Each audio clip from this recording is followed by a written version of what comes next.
Got down to 22 degrees last night. So kind of our first true winter temps of the year. We're still just running that one little wood stove, and it's been heating the entire place in these temps, so that's pretty impressive. But I think a big reason why that little stove is able to heat the entire place is because of that skirting. I mean, you can tell it's already made a huge difference in the back rooms especially. You know, you walk around barefoot back there and it's not cold at all. So already noticing a huge difference. But today's the day I'm gonna install that main wood stove. So Bruce here is our main rooster. You can see this other one. We hatched a lot of these chickens that you're seeing.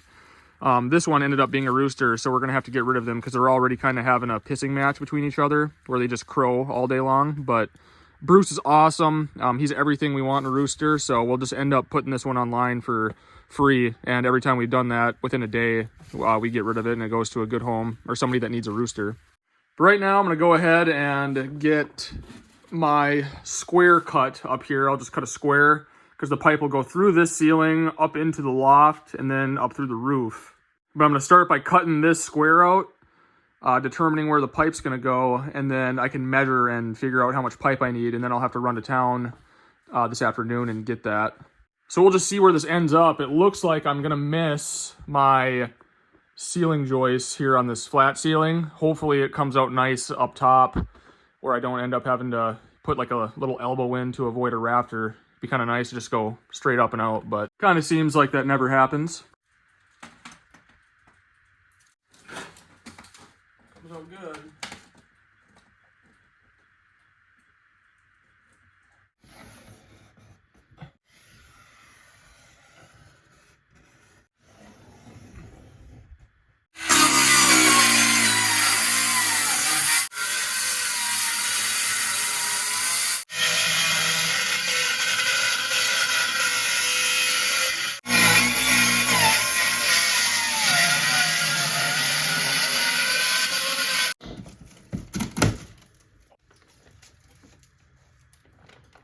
So I got this piece cut out, and then this is my like OSB subfloor up in the loft. So I'm just gonna drill out the 4 corners, and then I'll go up there and mark that, and then cut that out, and then we'll be up into the loft.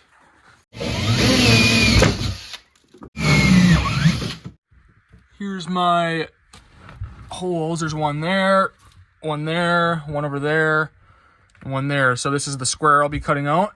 Okay, I got this square cut out. Didn't film it because it's kind of tight quarters in here, but all I did was just cut out this piece. All right, it looks like I'll need 6 feet of Class A pipe to get me outside, and then I'll switch to single wall. And I will have to put just a little elbow in here. That way I come out dead center between these 2 rafters. So it'll kind of be the same thing I did here with just a little offset in it to get it to come out nice. I just got back from town. I picked up my adjustable elbow and then my 2 sections of insulated pipe that I'll need. So now it's just a matter of dry fitting this so that it comes out dead center between those 2 rafters up there. That's how I want it anyways. And then this piece of metal right here, you know, this used to go outside and then up. I'm gonna use this piece of metal to go in this hole right here because the hole's already cut. And then all I gotta do is just cut out some foam board insulation and then cut a new hole in my actual metal up top, and that's it.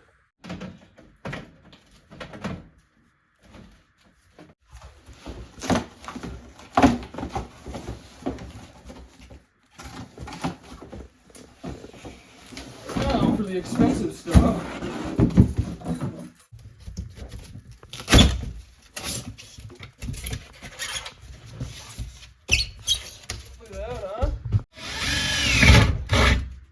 I know where to go.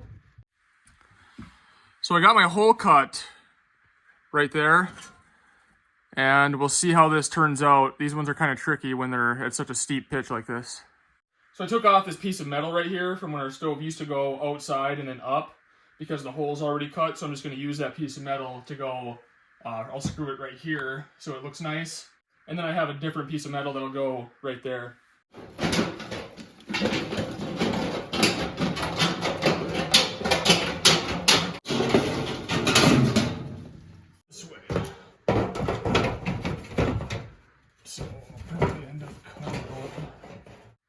So you can see I got the pipe going through that metal piece I cut. I'm gonna run a board right here and right here now, just to keep this insulation tucked back so that it can never make contact with the pipe. The clearance to combustibles with this pipe is 2 inches, as you can see. And I'm a good 5 inches away from my rafter there, so maybe even 6. So plenty good there. But once I get done running my 2 boards, I'll actually strap this pipe to those as well, just to give it some more support here.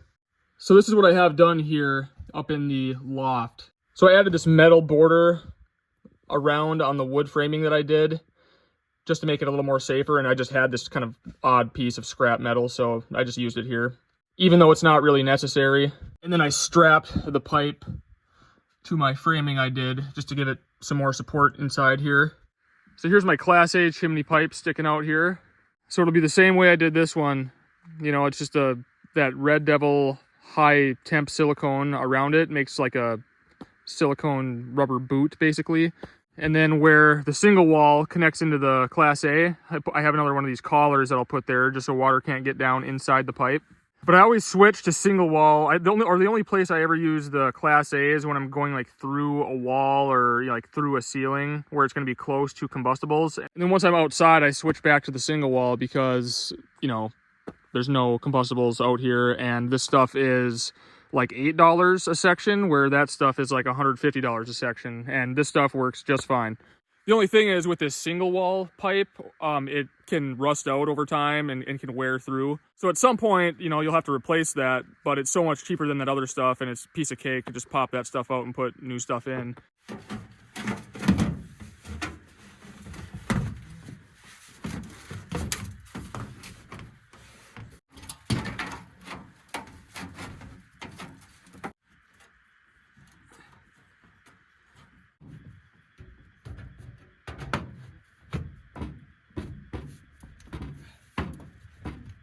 Well, I'm just about ready to seal this up down here, but I'm going to strap the pipe to the roof. That way I'm not wiggling it anymore once I put that silicone on, because then that'll give me my seal, and I don't want it moving after that.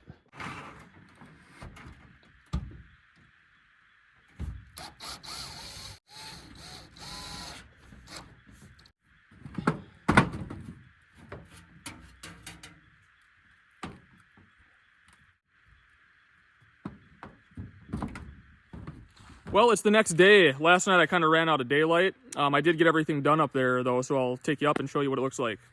So last night in the dark, I finished up my silicone boot around this pipe and got it strapped down, but it was getting dark and you couldn't really tell what I was doing in the footage. But here we are, double wood stoves. Yeah, this is just a simple way to do it. Just this silicone bead around the pipe. Gives you kind of a gasket. They make actual boots that you can buy, but they cost money, and this is literally the same thing. This silicone holds up really well, and it's like $8 a tube, you know, so if you ever need to reapply it when it wears out, just get another tube and come up and throw another bead on it, and you're good to go. And then I always put one around this collar too. This thing does make a pretty tight seal around the pipe once you have it screwed all the way together, but I always throw a bead of silicone on there just so no water can get in there at all. And then you can see I got this strapped down. This is just some simple strapping. It's like $2.50 for a, I don't know, like 20-foot roll or something like that, or 10-foot. But so this is good and secure this way. You know, I can rag on it all I want. It doesn't move. And I just popped out a couple of roofing screws. That way I didn't have to poke 2 new holes, and it just worked out good. And then I have it screwed to the pipe. So it gives it plenty of support this way, which is what I want, because my main concern is, you know, snow sliding off and hitting the pipe. But you know, there's a lot of support right here where it comes up through the roof. So this isn't going anywhere, but where I switched to the single wall, I wanted that good and secure, so if any snow or whatever, you know, happens, it's good and tight, it's not gonna move. And then where my single wall pipe is inserted into this insulated chimney pipe, I have long 2-inch screws that go through there, so it ties it together really good. So I don't think this thing's moving. And this stove, this is actually going right now. But yeah, same install. It's been working out great, and it's just a simple way to do it. You know, there's lots of ways you can do this, and this is just a way. So there you go. It's that easy to install a wood stove. You know, the big thing is that you're just meeting your clearances to combustibles. So it's not rocket science. Just do what makes sense. This type of installation wouldn't fly with, you know, an insurance company probably, because everything has to be, you know, so idiot proof nowadays. So this is more of a common sense install, you know, for a simple cabin. There's lots of ways to do them. I kind of like going out the wall. if I can, just because it kind of sucks to put a hole in your roof, but it didn't work out, you know, with our new layout and the addition and stuff. I had to go through the roof, so that's what I had to do. But basically, I use the Class A chimney pipe anywhere I go through a wall or like through a roof, and I especially wanted it up in the loft like that, just because it's kind of out of sight, and I feel a lot better knowing that it's the insulated stuff. And also another thing I didn't mention, I didn't mention it in the last wood stove video either, is your wood stove screws that you use, make sure they're steel and not zinc, because steel has a higher melting point than zinc. Because a lot of screws are zinc, so just make sure they're steel. It'll say steel on the package when you buy them. So that's a simple wood stove install on the cheap side. Well, relatively cheap. The Class A chimney pipe's pretty expensive. That's why I try not to use too much of it. But I'll take you inside the cabin and show you a really easy wood stove install that you could do in an emergency. And it's the cheapest way to do it, probably. If you get one of those 55-gallon steel barrels, you can find them for free online, like on Facebook Marketplace or Craigslist or something. So you get one of those for free, and then buy one of those wood stove barrel kits that you can get online. You can get them on Amazon, or like Harbor Freight, I think, sells them. Tractor Supply does for sure, and I think they're like 60, 70 bucks tops. And it gives you everything you need to turn that barrel into a wood stove. And those things throw off some serious heat. They're awesome. And those kits are really easy to install. Anybody can do it. So then all you have to do is kind of 45 it out your window. Any window that opens will work. But you just go like that, pop your screen out, get a scrap piece of metal and put it in there. Or if you have one that opens like this, you know, put it in your opening, cut a hole for your pipe, and just 45 your pipe right out. Just make sure that barrel is far enough away from the wall because they get hot, or make sure you're using a heat shield or something. But that is the ultimate cheapest way you can get a wood stove installed for like an emergency. And you don't even have to put a hole in your house at all. You just run it right out your window with a scrap piece of metal and you got heat. So with that 55-gallon barrel, just running it out your window like that, you're probably looking at like 80 bucks to have a wood stove installed, and you don't have to put a hole in your house. So keep that in mind, you know, just in case there's an emergency, you know, you get a big snowstorm or something and the grid goes down in the middle of winter, or your furnace goes out and you don't have the funds to replace it, you can get by on that. No electricity needed, you just need firewood. So we're good to go, we're ready for winter. We got both the stoves installed. A lot of people think it's a little goofy having two wood stoves. It's pretty common in Scandinavia, actually, but I love heating with wood. Love everything about it. It's the best kind of heat, and I like the process. I like cutting wood, I like splitting it, I like moving it. Keeps you in shape. And the best part about wood stoves is there's no electricity, there's no mechanical parts that can fail. As long as they're safely installed, you keep your chimney clean. It's just as simple as lighting a fire and you got heat. So there's really nothing that can fail, or, you know, no big surprises. Well, let's grab an armload of wood and head inside and start a fire inside that thing. What's the worst that can happen? House burns down?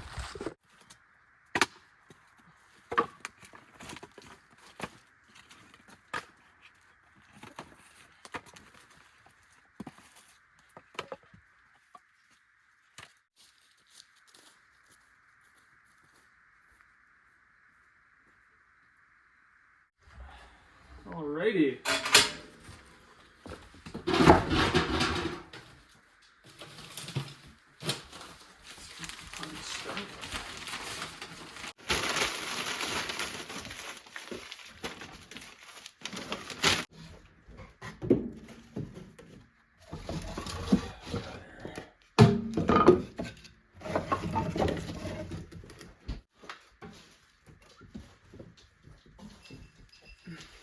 Will the house burn down? Stay tuned till next week to find out.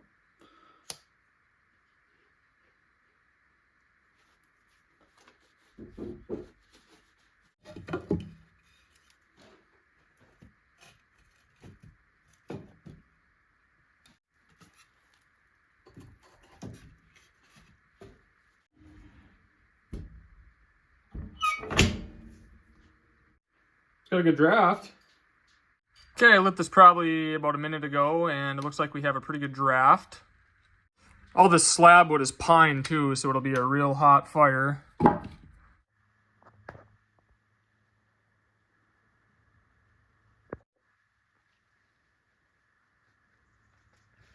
We got smoke coming out, that's a good sign. All right, yeah, I think we're good. Also, if you remember, Sierra and I had a backup propane heater the first winter that we built this place, and we haven't used it since. I took it off, and yeah, we haven't used it, but I think I'm going to install that as well, because with the baby coming, and it's baby month, it's November, so this is the month. But I kind of want that now, since we'll be having a baby. That way we have a backup heat source for when we leave. You know, if we ever go to town or go visit family, I don't want the place freezing up, because I don't want to bring a baby back to a frozen cabin. So I think those days are behind us. So it'd be kind of nice to have the backup propane heater just to keep it at, you know, 45, 50 degrees or so. Because then once you get the wood stoves going, it heats up in no time. So we are ready for winter. One of these days I'll give you a tour of the entire cabin and, you know, the remodel and addition and everything. That way you can see what it all looks like in there. But I hope you enjoyed this video. Thanks for watching, and I'll see you on the next one.